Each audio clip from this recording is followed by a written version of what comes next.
Okay, so I have been in Karachi, Pakistan for one entire week. So I thought I'd do just a little reflection on what that has been like. First of all, what brought me here?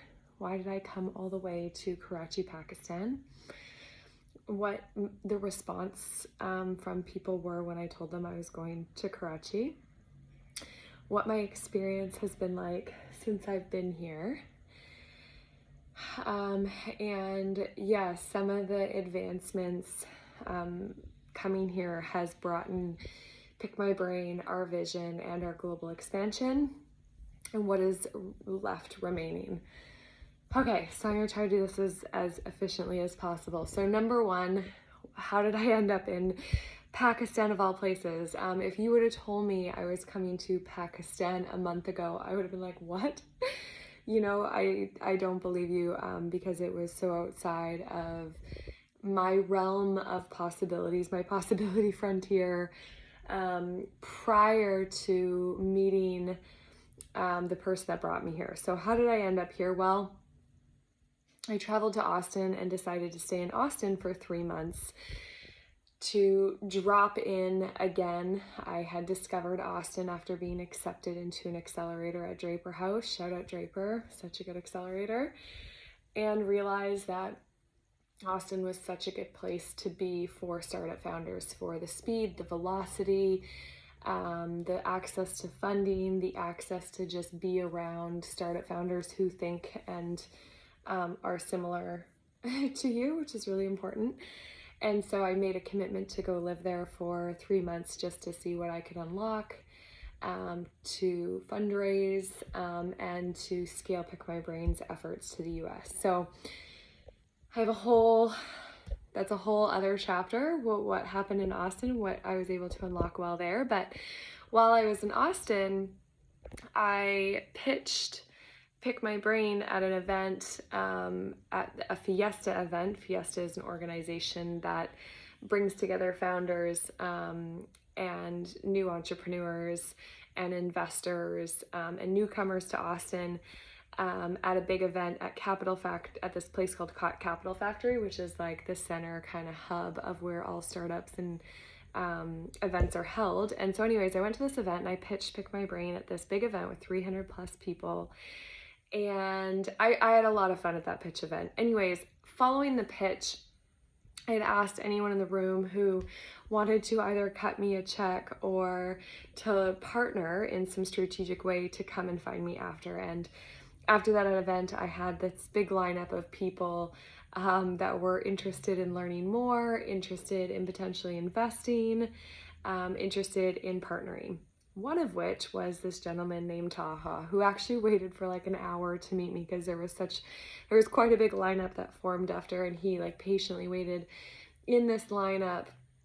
And when him and I had met for the first time, he's like, listen, I love your vision. I love your mission. I just recently moved to Austin as well. I think we'd have a lot to talk about. Can I take you for dinner?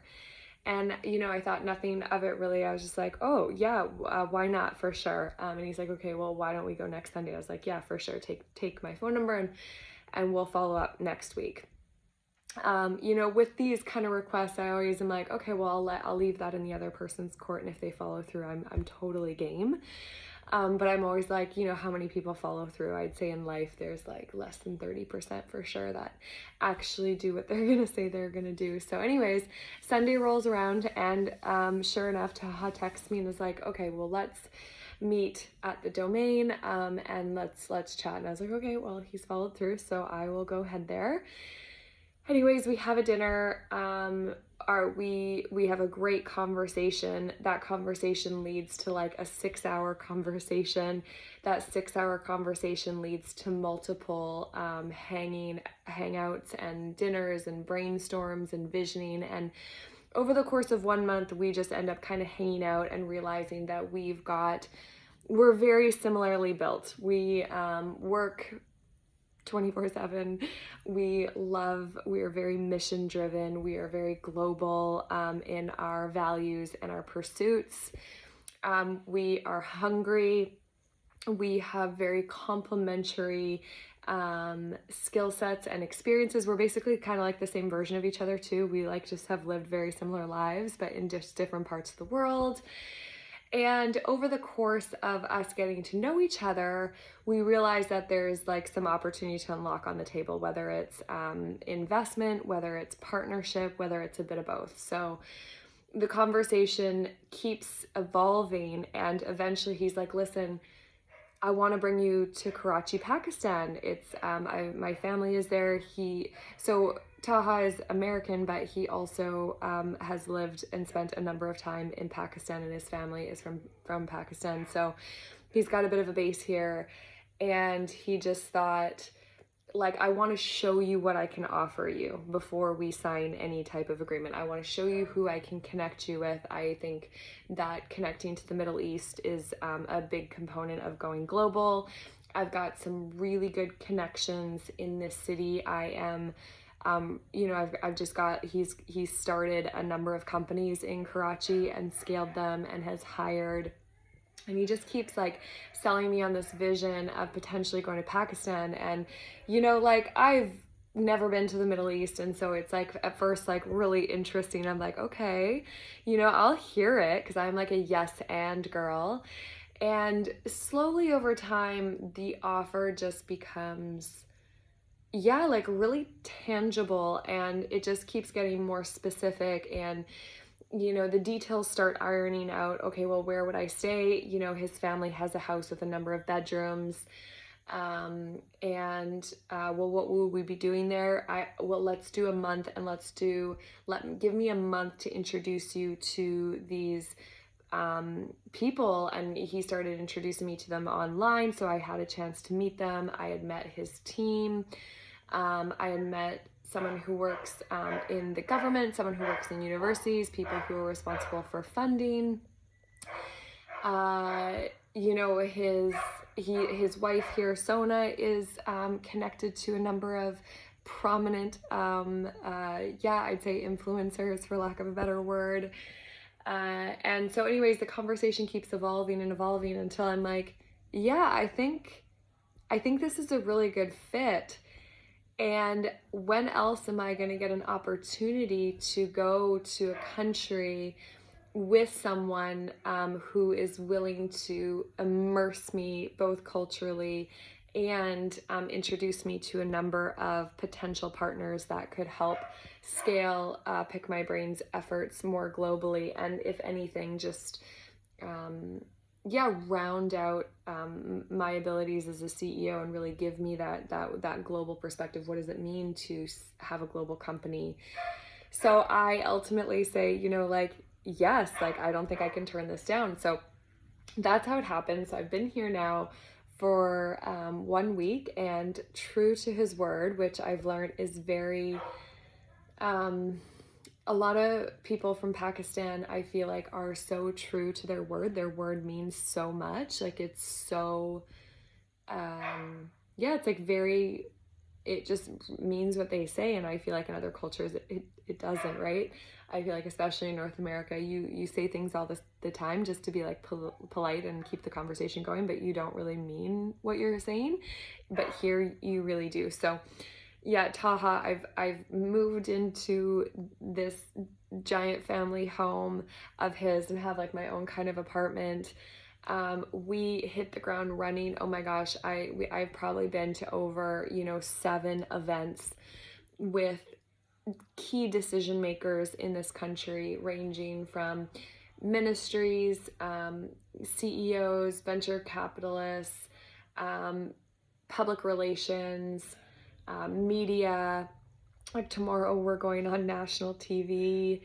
I have let the economy and the area, the community know that we're looking to hire a creative team for social media content, and looking for some full stack Ruby developers.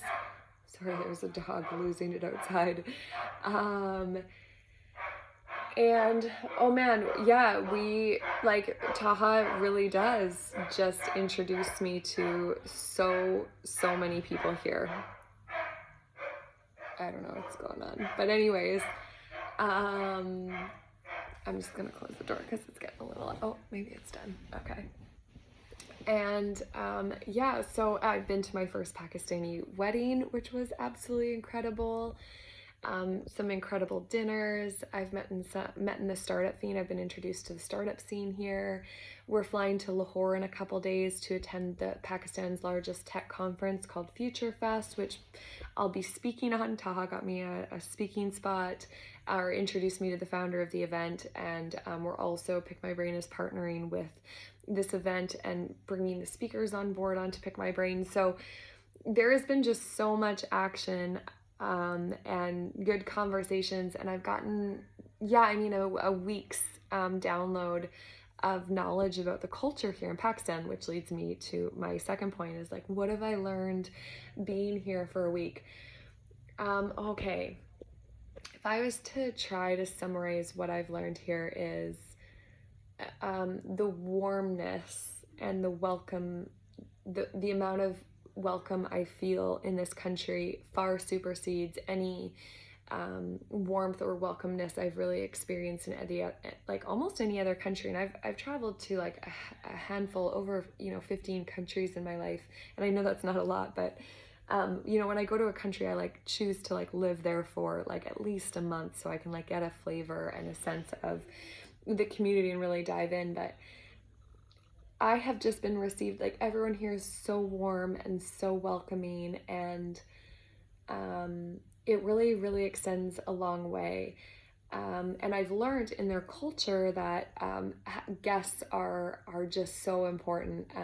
Tahoe told me today in their religion, like you don't really I can't even pay for anything here.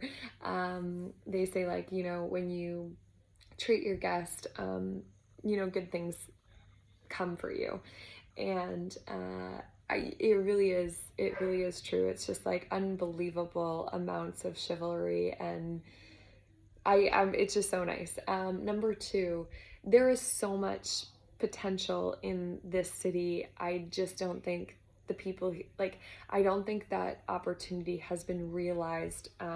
It's starting to, but I don't know if it's totally, I feel like it's like a really good kept secret, in a way, in a lot of different ways. Lots of resources in this country, a lot of people who are educated here in private schools, a lot of youth. I think 70% of the population is under, I think it's like 27 or 30. So that's a very interesting dynamic. Like I said, their word here means everything. So when they say they're going to do something, they really do. And so it's almost like you do business here with like handshakes and verbal agreements and a lot of relationship building, which is really interesting. There is a lot of family-run businesses and maybe like more nepotism than I've experienced in other countries. But I mean, if you have a family business, and it's been around for 20 plus years, makes sense. Like it's hard to pass that on to anyone else other than maybe your children. So there is a lot of family-run businesses. It seems like there's a very small group of people here who are the key decision makers for the majority. So that's really interesting. So once you know those key decision makers, you can move forward really quickly. Rich history, but a very young country. Like Pakistan came to be in 1947, so it is one of the youngest countries I think I've traveled to, which is really interesting. And yet, people have been inhabiting this land for 2,000 plus years. It's also very old in history and in culture as well. So the more I learn about the politics, the political parties, the history, the conflict, the more I kind of get an understanding of, a very basic level of understanding of the history that is here as well. What else? The food is amazing. I really enjoy the food, and it's just like people just like love to feed you here. So that's really, really nice. Now, third, I'm going to contrast that to the perspective that I was given when I told people I was going to Pakistan, because it could not be more different. The perspective when I told people I was going to Pakistan was either, why? That's dangerous. Are you going to be safe? there was a short few, there's probably maybe 7% of the people that I told that were like, oh my goodness, you're gonna love it. That's so incredible. What an experience. I've heard that people are so warm. I did get that from about 7%, but I'd say like 93% of the people I told, the immediate perception was like, are you gonna be safe? Like, that's a really unsafe country. And again, my knowledge of the Middle East is like this much because my school did not teach me a lot about the Middle East. You know, my education taught me very little. And then I would say my next learning would be the media, which, as we know, is very limited in its level of understanding of a place. And every country I've gone to has completely, you know, the perception I get from the media versus the experience I get when I land there on foot is so, there's such a big contrast. So I have to say I have not felt unsafe for 1 second at all. So, and yet I know that there is, you know, things that have happened in this country that are unsafe, and that, you know, there's been unrest, and there are security guards around here with guns that are exposed. So that's always like an interesting thing as a Canadian, because we just don't see guns at all. But it's so funny how many Americans were telling me how unsafe it was, and yet in the back of my mind I was like, but aren't, like, you know, in the States I have to be concerned about, like, one of the number one ways to die is getting gunned down in an elementary school. Like, that's pretty unsafe too.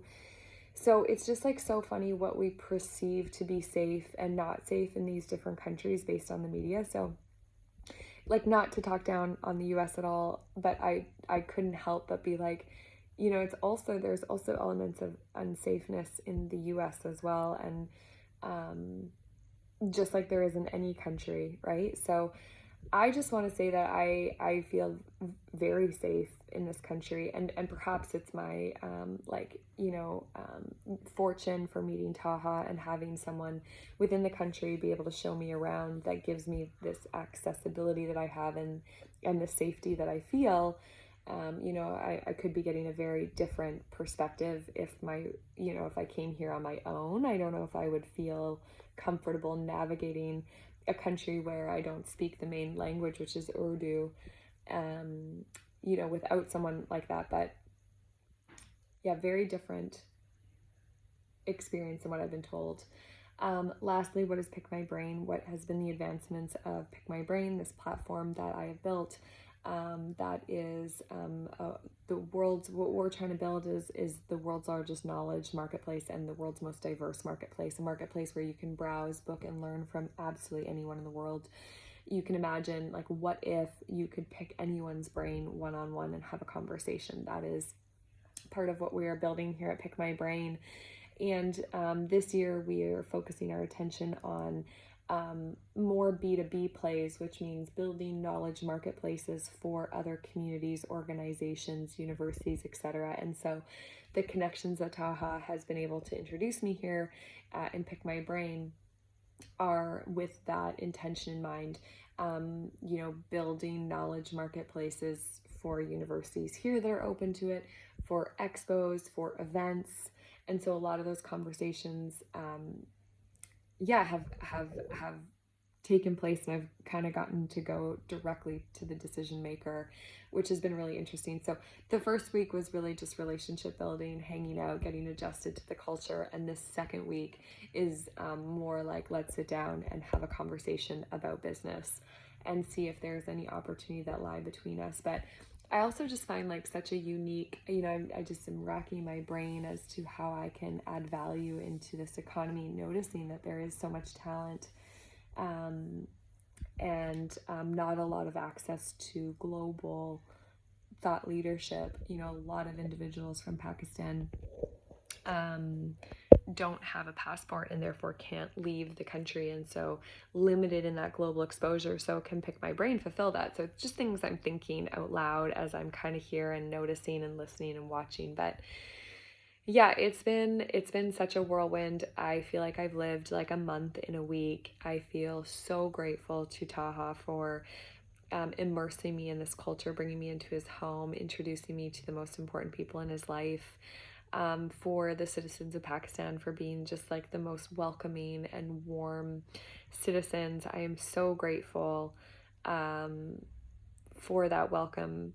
And I'm really looking forward to the next couple weeks diving deeper into some of the relationships that I have formed here. I am absolutely fascinated with the Middle East. I think it is such a unique place in the world the more I learn about it. And I just am already knowing that I will probably come back here every year to deepen the relationships that I have established here, just like I'm going to do in Austin.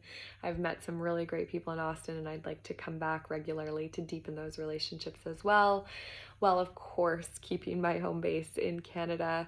But yeah, the word global has a whole different meaning to me now, and so does culture, right? When you immerse yourself and you actually do start to expand your operations of your company to countries that you haven't been, and you know, really listening and paying attention to the different cultural differences, the different technological capabilities. It's just like, the harder the problem to solve, the more fun it is to solve. So yeah, I have just been having a ball of a time, and if you have any questions, feel free to reach out. I am in the process of onboarding more people from Pakistan to have the representation here, because yeah, there's just like so much talent here and knowledge. So yeah, feel free to keep stay up to date on that. But if you have any questions at all, feel free to put them in the chat. Or, as you know, I'm always available and pick my brain for a few meet me's every month if you want to hop on and have a one-on-one conversation to talk about the future of work, the future of education, culture, global expansion, Pakistan, business scaling, etc. But I just wanted to kind of just reflect for a minute after a week of being here. So those are my thoughts.